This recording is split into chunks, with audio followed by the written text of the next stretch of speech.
Hello everyone. आज हम जानेंगे good loan versus bad loan. कुछ टाइम पहले की बात है। दो दोस्त हुआ करते थे, जॉन और माइक। दोनों को अपना बिजनेस शुरू करना था, इसलिए दोनों ने लोन लेने का फैसला किया। एक तरफ जॉन ने रीजनेबल इंटरेस्ट रेट और रीपेमेंट टर्म के साथ एक रेपुटेटेड बैंक से स्मॉल बिजनेस फंड के लिए अप्लाई करा। जॉन ने लोन का यूज एसेट्स खरीदने, एम्प्लॉयज को हायर करने और अपने बिजनेस की मार्केटिंग के लिए किया। एक साल के अंदर जॉन का बिजनेस प्रॉफिटेबल हो गया और वो टाइम पर अपने लोन का रीपेमेंट करने में कैपेबल हो गया, जिससे उसका क्रेडिट स्कोर इम्प्रूव हुआ और वो फ्यूचर में अदर फाइनेंसिंग के लिए सिक्योर हो गया। वहीं दूसरी तरफ माइक ने अनरियलिस्टिक रीपेमेंट टर्म के साथ एक हाई इंटरेस्ट रेट पर लोन लिया। माइक ने अपने लोन का यूज एक्सपेंसिव इक्विपमेंट्स खरीदने में किया और लोन रीपेमेंट करने में जितना रेवेन्यू जनरेट करना था उसमें फेल हो गया, जिसका रिजल्ट ये हुआ कि माइक का लोन हाई इंटरेस्ट रेट और फीस के साथ बढ़ गया और वो टाइम पर अपना लोन रीपे करने में स्ट्रगल करने लगा, जिसकी वजह से उसके क्रेडिट स्कोर पर नेगेटिव इफेक्ट पड़ा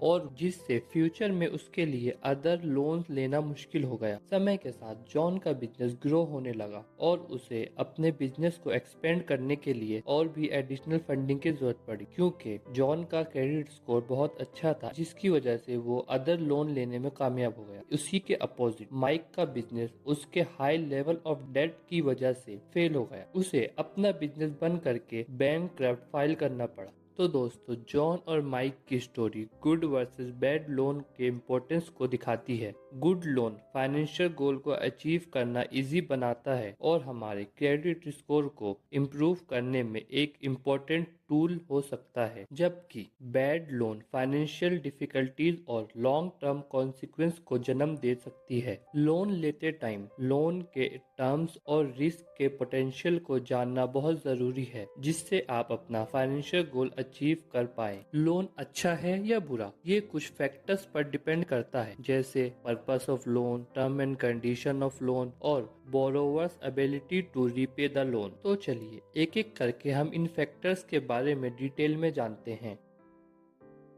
नंबर 1, पर्पस। अगर लोन का यूज प्रोडक्टिव इन्वेस्टमेंट के लिए करा जा रहा है, जैसे कि बिजनेस शुरू करना या घर परचेज करना, तो इसे एक गुड लोन माना जा सकता है। वहीं अगर लोन का यूज लाइफ स्टाइल पर खर्च करना, जैसे महंगे फोन, कार, बाइक्स ईटीसी और मौजूदा लोन के रीपेमेंट के लिए किया जा रहा है, तो इसे बैड लोन कहा जा सकता है।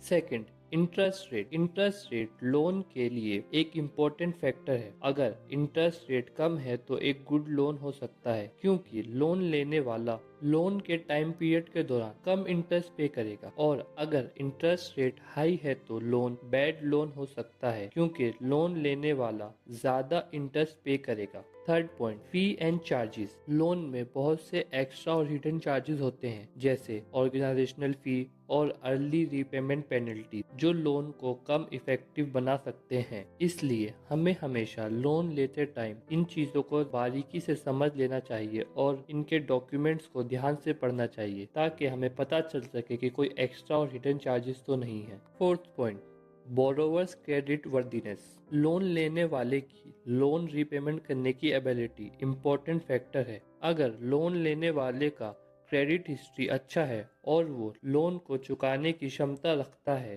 तो वो गुड लोन लेने में कामयाब हो सकता है। जबकि अगर लोन लेने वाले का क्रेडिट हिस्ट्री खराब है या वो लोन रीपे करने की क्षमता नहीं रखता है, तो उसके लिए बैड लोन हो सकता है। तो कुल मिलाकर अलग अलग फैक्टर्स के आधार पर एक लोन गुड या बैड हो सकता है, और लोन लेने से पहले हमें सभी फैक्टर पर सावधानी के साथ विचार करना जरूरी है। वीडियो को एंड तक देखने के लिए आपका शुक्रिया। वीडियो अच्छी लगी हो तो लाइक करें और शेयर करें और चैनल को सब्सक्राइब करें। You guys are amazing.